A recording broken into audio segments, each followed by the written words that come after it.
And Bob Duport is with us, and we are here to talk about fishing. Welcome, Bob. How are you? Good to see you. Happy reggae. Happy reggae to you as well. Where did the winter go? I know, but you must be excited this time of year as you start to get prepared.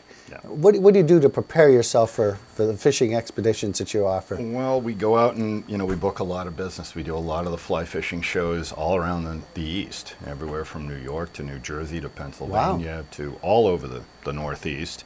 And, you get your all equipment ready, you repair things, you take the new coat of paint on the drift boat, and basically you spend 4 months talking about fishing. Now we get to go do it.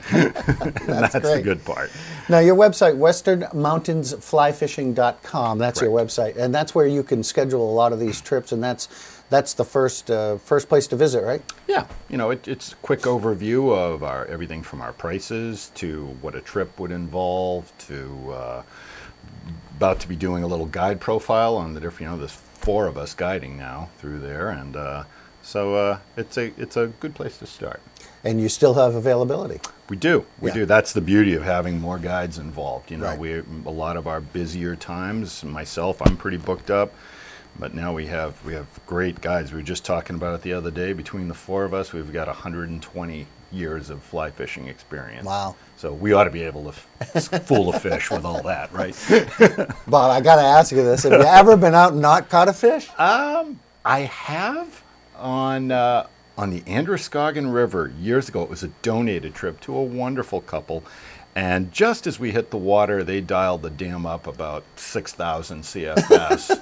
And not only was it not fishing, but it was a pretty quick boat ride. I'll bet so. And that's about the last time it's happened. So hopefully, that won't happen again. Right. And that's very interesting you say the Androscoggin River, because, there was a time when no one would have thought, growing up, I'm from the Lewiston, Auburn area, that everyone would ever fish out of the Androscoggin. The most common comment I get is, why are there no houses and camps on this beautiful river? They've done such a great job bringing it back. And I tell them, because for a long time you wouldn't want to be here. Right. And now it's changed. It's one of the many resources, that we sample. It's good to see it come back. Oh, so amazing. Now, most of your trips, are they drift boat trips?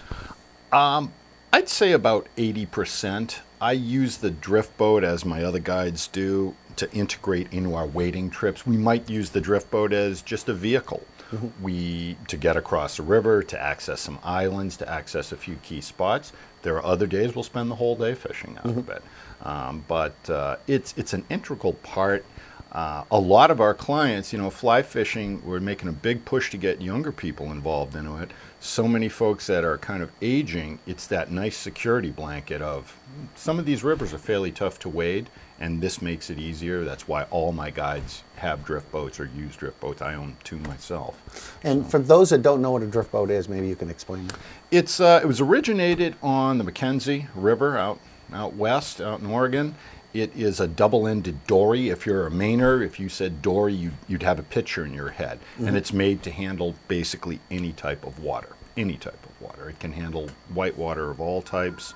It's a stable platform to fish from. It's literally made to fish out of. There's very few boats we use them for what they're intended to be made. This was made to fish out Made of. to fish. Yeah, so that makes it And easy even for in us. a Category 4 rapid, you can still Zip be in right through it. Really? Yep. That sounds great. Yeah.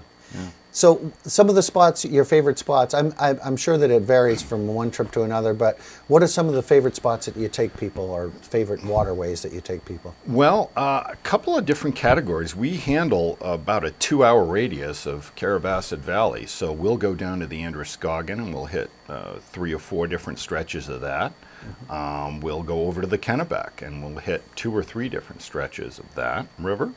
I spend a lot of time myself in the Rangeley region, and I'm on the Rapid River that Lionel just talked about. Fantastic fishery, a native brook trout catch and release fishery.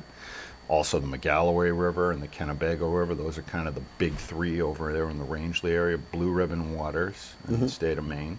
And that's where we spend a lot of our time, right in this kind of 2-hour radius, along with smaller trips into the Dead River, a little bit over into the Cupsuptic. So we mix it up, and we can kind of tailor make a day for you depending on what you're looking for. From the beginner, first time, never had a fly rod in their hand, to somebody who's got 30 years experience. Now, do you provide all the gear, or do people usually bring their own gear for these? Most of my clients are return clients, Yeah. although we take new people every year. But most of my return people have all their equipment. If you just showed up, as we do with Sugarloaf, if somebody just showed up at the hotel and say, hey, what can we do today? Well, would you like to learn to fly fish?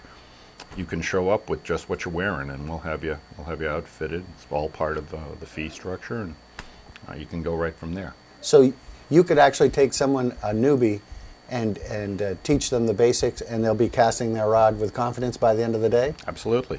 That sounds absolutely. great. It's a muscle memory thing. Teaching techniques have come along so much, even since I started, and I've been lucky enough to be instructed by some incredible instructors, some of which live right in this area. So the learning curve is a lot steeper than it used to be. Yeah. Yeah. Now, also, do you tie your own flies? I tie some of my own. You Yeah. know, it's a great way to, as I like to say, keep you off the mean streets of Carrabassett Valley in the winter. But yeah, I tie a lot of my own stuff, and I also get from some great tires. A lot of great tires in this area Right. as well. The Rangeley region, especially, is world renowned for its fly patterns. So there's some great tires in the area. Passed down from generation to generation? Yeah. I mean, some of the patterns that people fish on the West Coast with were invented within 20 miles of this Really? valley. Yes. That's interesting. Yeah, very famous.